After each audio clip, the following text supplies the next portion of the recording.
लक्ष्मणाय देव्यै च तस्यै जनकात्मजायै नमोऽस्तु रुद्रेन्द्र यमानिलेभ्यो नमोऽस्तु चन्द्रार्कमरुद्गणेभ्यः रामं रामानुजं सीता भरतं भरतानुजं सुग्रीवं वायुसूनुं च प्रणमामि पुनः पुनः प्रणमामि पुनः पुनः। व्यास मंच पर आसीन व्यासस्वरूप व्यासी वंदनीय संतजन, उपस्थित भगवत भक्त वृंद, सीता सहचरी देवियों, माताएं, बहनों, मंगल कामना के लिए दो बार भगवान के परम मंगलमय नाम का संकीर्तन करें। श्री राम जय जय राम, श्री राम जय जय राम,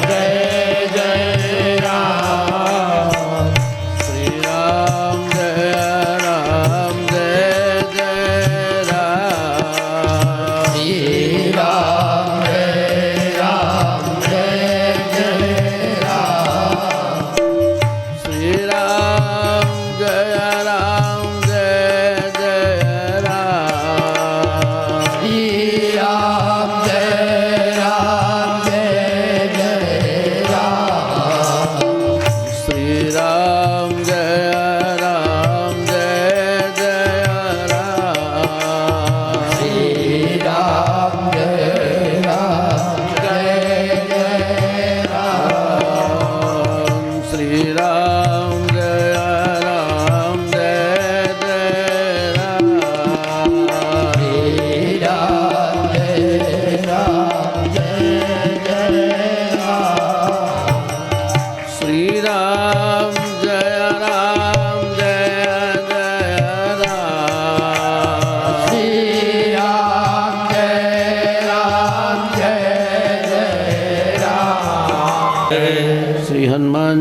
महाराज की जय, श्री गुरुदेव भगवान की जय, जय जय श्री सीताराम।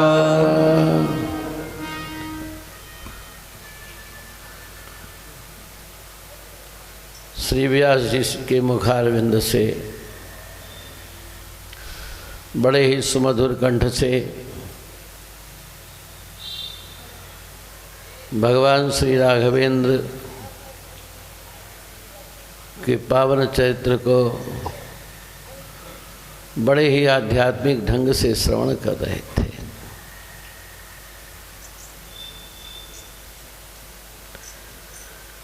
आध्यात्मिक ढंग से व्यासी कथा सुना रहे थे।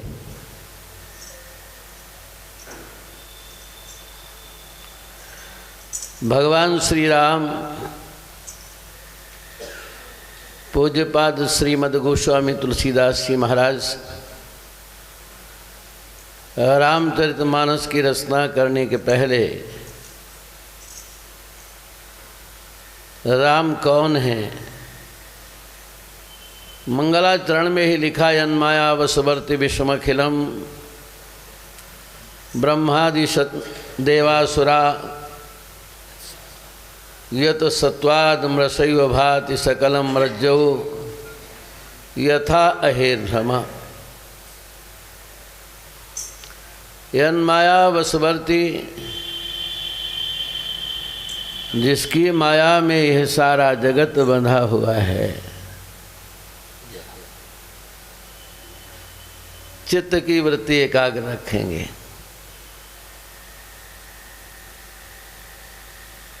यही नहीं, अस्थावर जंगम सभी प्राणी, और की बात कौन कहे। आदि कवि ब्रह्मादि देवासुरा, ब्रह्मा इत्यादि देवता जितने में हैं सभी बंधे हुए हैं। जिसकी माया में सभी चक्कर लगा रहे हैं, और जिस प्रभु की सत्ता को जान लेने के पश्चात जगत के मिथ्यात्व का ज्ञान हो जाता है, विदित हो जाता है, माया दूर हो जाती है। अब हम कौन से वेदांत की चर्चा करें आपके समक्ष। यत सत्वादम रसयो भाति सकलम रजो यथा है भ्रमा। जिसकी सत्ता को जान लेने के पश्चात जगत के मिथ्यात्व का ज्ञान हो जाता है, यह प्रपंच झूठा है। उदाहरण देते हैं कैसे। जैसे अंधेरी रात में आप घर से निकले, दरवाजे पर टेढ़ी मेढ़ी रस्सी पड़ी है, रस्सी को देख करके भ्रम हो जाता है, यह क्या है? यह सर्प है। जितना डर सर्प से होता है उतना ही डर उस रस्सी से होता है। लेकिन रस्सी का जब बाध हुआ, रस्सी का जब ज्ञान हुआ कि सर्प नहीं है, यह क्या है? यह रस्सी है। तो जो भ्रम हुआ था, जो भय हुआ था, वह भय दूर हो जाता है। उपजहि जासु अंश ते नाना शंभु बिरंच विष्णु भगवाना। जिसके अंश मात्र से, संकल्प मात्र से नाना तो जगत की उत्पत्ति होती है, रचना होती है। यतो वा इमानि भूतानि जायन्ते न जातानि जीवन्ति। जिससे समस्त भूत प्राणी उत्पन्न होते, जिससे सारा जगत उत्पन्न हुआ है, जिससे इन सब का पालन पोषण होता है, और फिर यह सारा प्रपंच जिसमें जाकर के लीन हो जाता है, वह क्या है? तद विजिज्ञासु, वही जानने की वस्तु है। तद ब्रह्मेति, वही ब्रह्म है, वही वास्तव में ब्रह्म है। तो भगवान राम कौन? तो राम ब्रह्म परमार्थ रूपा। राम ब्रह्म परमार्थ रूपा। भगवान श्री राम ब्रह्म हैं और परमार्थ हैं। परमार्थ क्या है? आप कहते हैं ऐसा करो ये परमार्थ, ऐसा करो ये परमार्थ, ऐसा करो ये परमार्थ। नहीं नहीं, जो विशुद्ध ज्ञान है, जो विशुद्ध ज्ञान है, ज्ञानम विशुद्धम परमार्थमेकम। जो विशुद्ध ज्ञान है, वह ज्ञान ही वास्तव में परमार्थ रूप है। वह भीतर बाहर एक समान रहने वाला है, एक रस रहता है। विद्वान लोग उसी को वासुदेव के नाम से पुकारते हैं, भक्त लोग उसी को भगवान के नाम से पुकारते हैं। राम ब्रह्म परमार्थ रूपा। भगवान राम ब्रह्म हैं, परमार्थ स्वरूप हैं। केवल भक्तों को इस भवाटवी से पार करने के लिए, भवाटवी से, भवाटवी क्या है? भवसागर क्या है? लोग कहते हैं मरने के बाद, लोग कहते हैं मरने के बाद भवसागर पार जाना पड़ता है। बिल्कुल गलत बात है। मरने के बाद की कोई चर्चा, अरे व्यर्थ है मरने के बाद भवाटवी।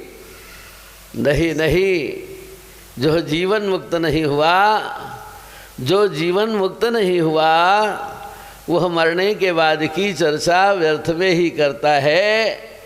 मरने के बाद की कल्पना व्यर्थ में ही करता है। मुक्त कौन है?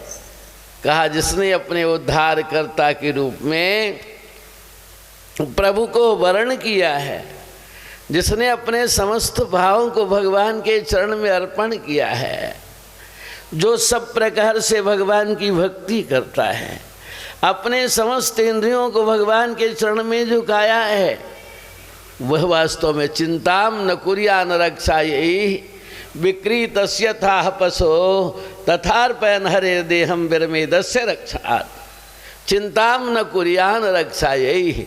उसे रक्षण की चिंता नहीं होती है, उसे रक्षण की चिंता नहीं होती है। कहा कौन? कहा जिसने अपने उद्धारकर्ता के रूप में प्रभु को वर्ण किया है, सब कुछ भगवान को दिया, स्व के लिए नहीं, भगवान के लिए जो सब कुछ करता है, भगवान के चरण में अपना सब कुछ अर्पण किया है। उदाहरण देते हैं, जैसे कोई पशु है, पशु को खिलाने पिलाने की चिंता कब तक रहती है? जब तक वह तुम्हारे पास में है। पशु को तुमने बेच दिया तो जब पशु को बेच दिया हो आवे तो क्या चिंता रहती है? बोलो ना, नहीं, उसकी कोई चिंता नहीं रहती है। इसी प्रकार से तदार्पयन हरे देहम, तदार्पयन हरे देहम, जिसने अपने शरीर को भी भगवान के चरण में अर्पण कर दिया, रक्षण की चिंता समाप्त हो जाती है। मनुष्य चाहे जितना जप करे, तप करे, पूजा करे, पाठ करे, ध्यान करे, धारणा करे, समाधि करे, सब कुछ करे, लेकिन जब तक ईश्वरार्पण वृत्ति नहीं। श्रीमद्भागवत के 11वें स्कंध में कवि नामक योगेश्वर ने महाराज विदेह से कहा है, राजन या न स्थाय नरो राजन न प्रमादेत कर चित धावन्य मिलवा नेत्रे न स्खले न पते दिहा। यान स्थाय, यान स्थाय, यान स्थाय, जिसको ग्रहण करके जीव कभी पाप के पंख में नहीं जाता है ना, कभी पाप के पंख में नहीं जाता है। कहा धावन्य मिल, आंख बंद करके भी दौड़े। बड़ी विलक्षण बात है। आप रास्ता जा रहे हैं, रास्ता चल रहे हैं, इधर उधर देखेंगे, ठोकर लगेगा, गिरेंगे, है ना, गिर जाएंगे, लेकिन क्या कहा, धावन्य मिल्य, आँख बंद करके भी, आँख बंद करके भी दौड़े, उसे संसार में गिरने का भय नहीं रह जाता है, वह पतित नहीं होता है। कहा कौन? कहा जिसने अपने उद्धारकर्ता के रूप में कायेन वाचा मनसेन्द्रियैर् वा बुद्ध्यात्मना वानुसृत स्वभावात् करोति यद्यत् सकलम परस्मै नारायणायेति समर्पये। तत्काय से, शरीर से, मन से, वाणी से, इंद्रियों से जो कुछ भी करते हैं, सब का सब कुछ नारायण को, भगवान को अर्पण करते हैं, प्रभु को अर्पण करते हैं, भगवान को अर्पण करते हैं। सारी चिंता समाप्त हो जाती है, सारी चिंता समाप्त हो जाती है। यहीं पर जहाँ महाराज जी सुना रहे थे, एक बड़ा सुंदर प्रसंग आया है, विषय को स्पष्ट करते हुए चलें। बड़ा सुंदर प्रसंग यहाँ पर आया। अभी आप सुन रहे थे, माँ भगवती जगत जननी जानकी गौरी जी का पूजन करने के लिए आई। पूजन किया, पूजन, राजकुमारों के दर्शन हुए। पूजन करते करते देर हो रही है। सखियों ने कहा, वीर अब देर हो रही भयो, गहरू सब कहीं सभीता, फिर आई हुई यही बेरिया काली। कल हम लोग फिर इसी समय यहाँ पर आएंगी, गौरी जी का पूजन करेंगी, राजकुमारों का दर्शन करेंगी। अब घर चलना चाहिए, तो घर चलना है, घर का डर है।